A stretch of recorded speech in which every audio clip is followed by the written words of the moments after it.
दोस्तों नमस्कार, मैं संजय बग्गू और देश रोजाना के YouTube चैनल पर आपका स्वागत है। दोस्तों बात करेंगे हरियाणा की और हरियाणा के उस गठबंधन की, यानी कि भारतीय जनता पार्टी और जननायक जनता पार्टी के उस गठबंधन की जिसकी लगभग 3.5 साल से हरियाणा में सरकार चल रही है। वो गठबंधन जो पिछले कुछ दिनों में ऐसा दिखता था कि जैसे अंतिम सांसें ले रहा है।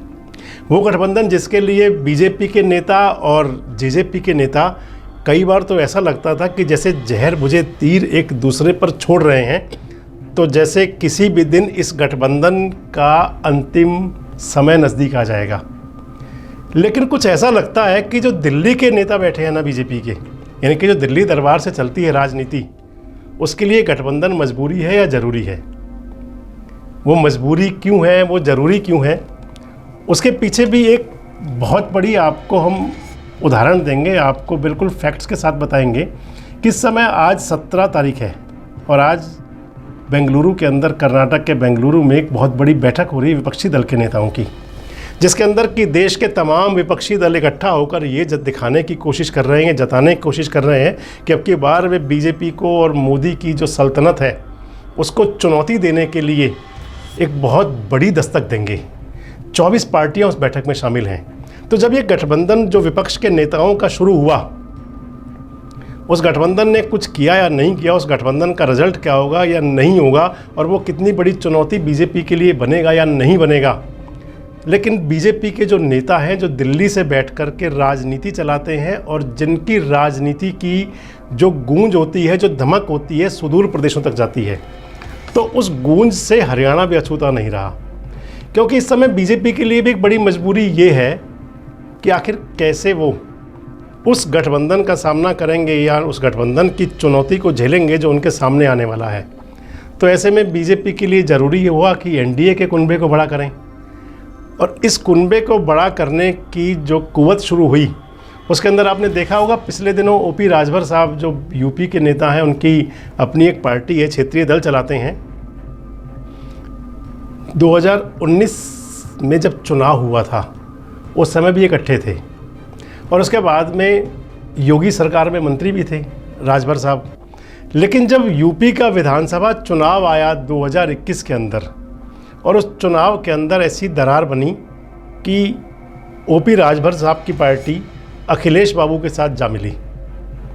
आपको ध्यान होगा अमित शाह जी के साथ एक बैठक हुई थी ओपी राजभर की, और उस बैठक के अंदर एक सीट पर ऐसा कांटा अड़ा था कि दोनों अलग हो गए थे। कुछ ऐसा ही हरियाणा में चल रहा था। उस जो ओपी राजभर की पार्टी है, उस पार्टी को अभी 3 या 4 दिन पहले ही अमित शाह जी ने अपना एक ट्वीट जारी किया, और ट्वीट में लिखा कि ओपी राजभर साहब हमारे लिए ज़रूरी थे, वो साथ आ गए हैं। ओपी राजभर को यूपी की सरकार में कैबिनेट मंत्री का एक दर्जा भी मिलने की बात चल रही है। 3 लोकसभा सीटों की बात चल रही है, उनको मिलेंगी यूपी के अंदर, और एक चल रही है उनको सीट मिलेगी बिहार में। तो अब बात हरियाणा की। तो हरियाणा की जो गठबंधन सरकार में सहयोगी है जननायक जनता पार्टी, जिससे रिश्ते तोड़ने के लिए भारतीय जनता पार्टी के नेता बहुत आमदा थे, अलग अलग सुर में बोल रहे थे। प्रदेश का जो संगठन है बीजेपी का, उसके बड़े नेता से लेकर छोटे कार्यकर्ता तक इस बात के पक्ष में है, इस बात के पक्ष में थे कि चुनाव से पहले जननायक जनता पार्टी से राह अलग कर ली जाए। सरकार में शामिल भाजपा के नेता कुछ और समय जजपा के साथ चलने को राजी हैं। ये ऊपर की जो दस्तक आ रही है वो लगता है। हालांकि हरियाणा की मनोहर सरकार तभी से लेकर और अब तक मजबूती से चल रही है, लेकिन गठबंधन को लेकर भारतीय जनता पार्टी फिलहाल पेशोपेश में है। केंद्र की राजनीति में सक्रिय प्रदेश के जो भारतीय जनता पार्टी के नेता हैं, जो सांसद हैं, वो हरियाणा की सभी 10 लोकसभा सीटों पर अपनी दावेदारी रखना चाहते हैं, छोड़ना नहीं चाहते। उनका मानना है कि अगर गठबंधन रहता है तो फिर जजपा के लिए एक आधी लोकसभा की सीट छोड़नी पड़ेगी। तो दूसरी तरफ सरकार में शामिल भाजपा के नेता कोई रिस्क नहीं लेना चाहते। यानी कि मैं बात कर रहा हूँ भाजपा के उन नेताओं की जो दिल्ली दरबार से चलते हैं। अब एक नया समझ में आया कि एक फॉर्मूला चल रहा है कि विधानसभा चुनाव के बारे में तो बाद में सोच लिया जाएगा, लेकिन क्योंकि एनडीए के कुनबे को बड़ा करना है, तो उस एनडीए के कुनबे को बड़ा करने के लिए जेजेपी भी ज़रूरी है। और जेजेपी ज़रूरी यूँ भी है कि पिछले दिनों जो पंजाब, हिमाचल प्रदेश में और कर्नाटक में जो चुनाव विधानसभा के हुए, और उन विधानसभा चुनावों के अंदर कांग्रेस ने अच्छा प्रदर्शन किया, कांग्रेस की सरकारें बनी, यानी कि पंजाब के अंदर आम आदमी पार्टी आई, तो कर्नाटक और हिमाचल में कांग्रेस आई, और उन सब को देखते हुए भारतीय जनता पार्टी का जो केंद्रीय नेतृत्व है वो कोई भी जल्दबाजी नहीं करना चाहता। इसके साथ साथ गठबंधन तोड़ने को लेकर भाजपा पर, क्योंकि पहले आरोप लगते रहे कि भाजपा का जिससे गठबंधन होता है उस पार्टी को तोड़ देते हैं, उस पार्टी को बीच में छोड़ देते हैं। ऐसे में भारतीय जनता पार्टी की भी चिंता है कि अपनी छवि को ठीक रखा जाए। और जैसे जैसे लोकसभा के चुनाव नज़दीक आ रहे हैं, मैंने आपको पहले बताया कि विरोधी पार्टियां इकट्ठी हो रही हैं, तो भाजपा की भी चिंता ये है कि कैसे एनडीए के कुनबे को बड़ा किया जाए। प्रकाश सिंह बादल साहब की पार्टी पर भी डोरे डाल रहे हैं, सुखबीर बादल के साथ भी डोरे डाले जा रहे हैं। इधर दुष्यंत चौटाला और जननायक जनता पार्टी के नेताओं से भी बातचीत शुरू हो गई हैं। मुख्यमंत्री मनोहर लाल पर अगले साल लोकसभा और तुरंत बाद होने वाले विधानसभा चुनाव को लेकर भी अच्छे प्रदर्शन की जिम्मेदारी है। उन पर लगातार तीसरी बार प्रदेश में जहां भाजपा सरकार बनाने का दबाव है, तो लगातार दूसरी बार 10 की 10 सीटों पर भगवा फहराने की जिम्मेदारी भी है। और आपको ध्यान होगा कि एक साक्षात्कार में मनोहर लाल जी ने कहा था कि जजपा के साथ गठबंधन चुनावी नहीं है, बल्कि सरकार चलाने के लिए हुआ था। गठबंधन में आगे क्या होगा कुछ कह नहीं सकते, इस पर राजनीति गरमाई थी।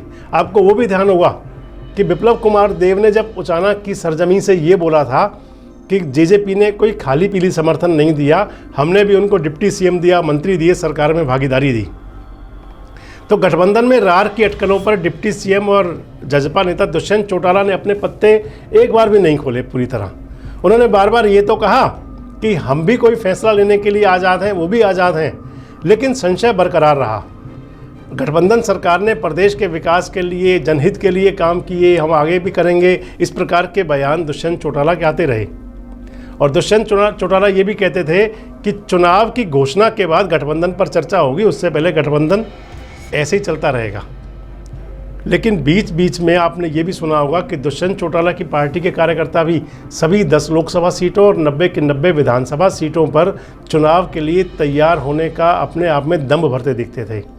अब ऐसे में गठबंधन में सब कुछ ठीक है या नहीं, ये तो भविष्य की बात है और सब कुछ तय आगे होगा। लेकिन ये ज़रूर है कि हरियाणा को साधने के लिए आपको ये भी बता दें कि बापू बेटा यानी कि अजय सिंह चौटाला और उनके दोनों बेटे दुष्यंत दिग्विजय आजकल राजस्थान की भी तैयारी कर रहे हैं। 25 सितंबर को ताऊ देवीलाल की जयंती पर जो ये चौटाला परिवार, देवीलाल परिवार के नेता चुनाव लड़ा करते हैं चौधरी देवीलाल के नाम पर, उस रैली को भी अब की बार राजस्थान से करने जा रहे हैं।